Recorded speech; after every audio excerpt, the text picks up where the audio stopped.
Et bonjour tout le monde, bienvenue dans une nouvelle vidéo. Aujourd'hui, on va faire la vidéo pour le preview de la saison 2022-2023 des Canucks de Vancouver.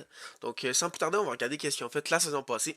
Donc, pour les points, le joueur avec le plus de points, c'était JT Miller avec 99. Vraiment une saison incroyable. On s'attendait pas à ce qu'il soit autant dominant. On est vraiment surpris qu'il ait fait autant de points. C'est ça, il y a Elias Peterson avec 68 et Quinn Hughes avec 68. Comme on peut voir, Quinn Hughes, encore une saison fantastique offensivement pour un défenseur. C'est de ça pour les buts. C'est très proche, c'est Miller avec 32, Peterson avec 32 et Horvat avec 31. Donc on voit que les buts sont répartis sur plusieurs joueurs différents et pas juste un qui en a 50 puis les deux autres qui en ont 10. C'est ça pour les passes, c'est Miller avec 67, Hughes avec 60 et Peterson avec 36. Donc on peut voir que Peterson, Miller et Hughes ont vraiment connu de bonnes saisons. Ensuite de ça, pour les gardiens de but, c'est Thatcher Demko avec 915% d'arrêt et 10.5 de goal save.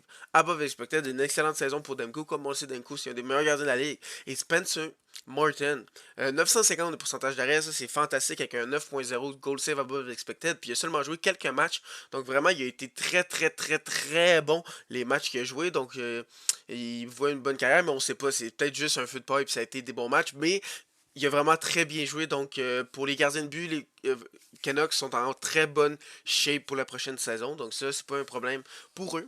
C'est ça, la saison 2021-2022. Ils ont fini 5e de la Pacifique avec 40 victoires, 92 points et 18e de la Ligue nationale. Mais honnêtement, si il avait congédié Travis Green un peu plus tôt, puis que Bruce Boudreau avait revenu plus tôt, honnêtement, j'aurais pas été surpris que les Canucks fassent les séries. Il était vraiment dominant quand avec Bruce Boudreau, vraiment, c'était fantastique de les voir jouer. Tous les joueurs, les jeunes joueurs comme Peterson, Quinn Hughes avaient l'air de vraiment être René était avec Bruce Boudreau. Comme on peut voir, les unités spéciales, ils ont fini 9e en avantage numérique, 23.5, ce qui est très bon. Ils ont des avantages numériques, 74.9, 30e de la ligue. Ça, c'est vraiment quelque chose qui devrait améliorer. Mais c'est surprenant parce que quand on regarde les buts pour, sont 18e avec 246. Et pour les buts contre, ils sont 7e avec 231. Donc c'est complètement l'inverse. Ils sont meilleurs pour les buts pour. Ils sont meilleurs en avantage numérique, mais pour les buts pour, ils sont pas bons. Mais ils sont meilleurs pour les buts contre, mais le désavantage numérique est atroce. Comme c'est vraiment quelque chose qui, pour moi, quand j'ai vu ces statistiques-là, j'étais genre, ça fait vraiment zéro sens. Mais vraiment, le désavantage numérique, c'est le gros problème à arranger pour cette équipe-là. Mais comme on peut voir avec les buts contre, ils sont 7e, mais honnêtement, ils ont commencé la saison, c'était vraiment désastreux. Ils accordaient souvent 4-5 buts. Donc, le fait qu'il soit septième, ça montre vraiment qu'il y a eu une énorme amélioration avec Bruce Boudreau. Puis comme souvent on parle de cette équipe-là, on est genre, cette défensive-là est vraiment pas bonne.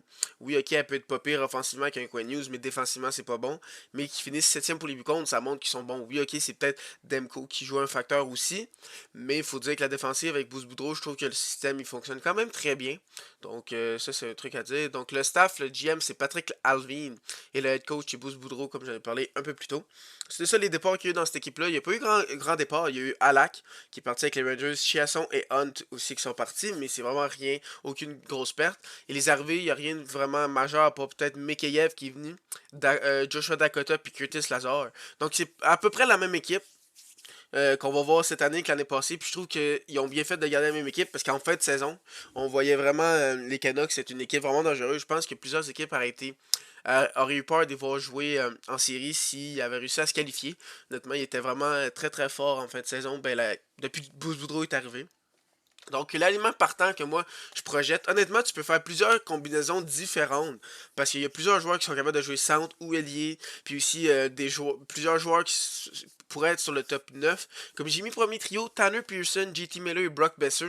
Honnêtement, Brock Besser, JT Miller, s'ils sont capables d'encore fonctionner ensemble, JT Miller pourrait être encore très fort. Mais là, deuxième trio, j'ai mis Elias Peterson, Boervat et Connor Garland. Là, tu vas me dire, ben, Peterson, d'habitude, c'est plus un centre. Il était repêché centre et tout. Mais la saison passée, il a vraiment été très bon, même meilleur quand il était ailier. Puis honnêtement, les Canucks, leur attaque était vraiment meilleure quand tu avais un trio avec JT Miller puis l'autre avec Peterson. Puis comme Boervat, c'est sûr qu'il va jouer centre. Donc je me suis dit que c'est comme ça que j'allais faire les trios. Surtout que Peterson, Horvat, Garland, ça va être dévastateur selon moi. Mais là, ça amène que le troisième trio va être Mikheyev, Dickinson, puis Podkolzin. Puis c'est sûr que Mikheyev va jouer top 6, top 9, peut-être même top 6, parce qu'avec le contrat qui est signé, c'est pas pour jouer sur le quatrième trio. Donc ça laisse sur le quatrième trio avoir Andrei Kuzmenko Lazar et Hoglander. Selon moi, Kuzmenso, c'est une recrue, mais je pense que le potentiel pourrait être sur un top 9. Je le verrais plus à la place de Dickinson, mais Kuzmenso, c'est pas un centre.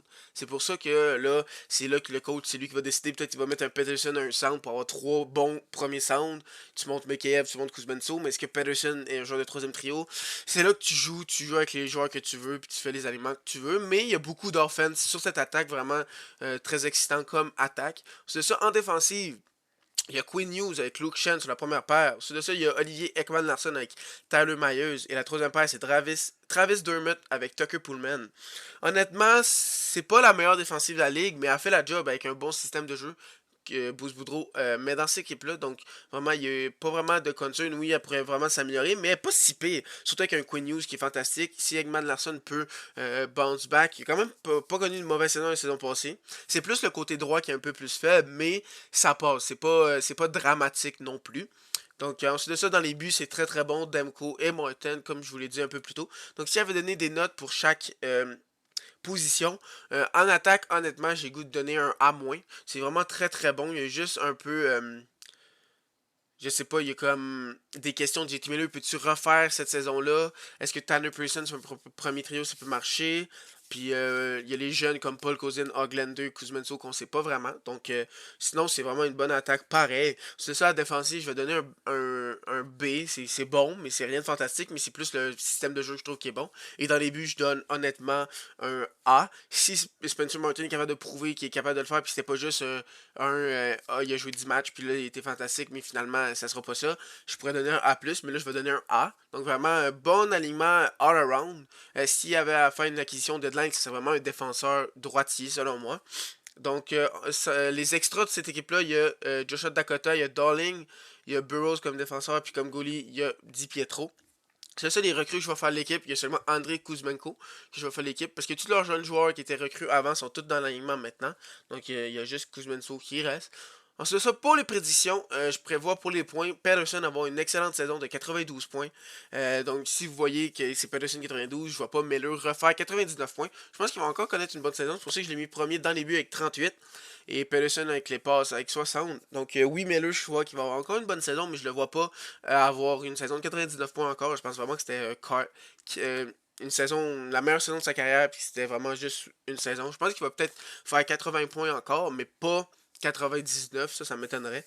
Donc pour ma prédiction, où je les vois dans la division Pacifique, honnêtement, je les vois troisième.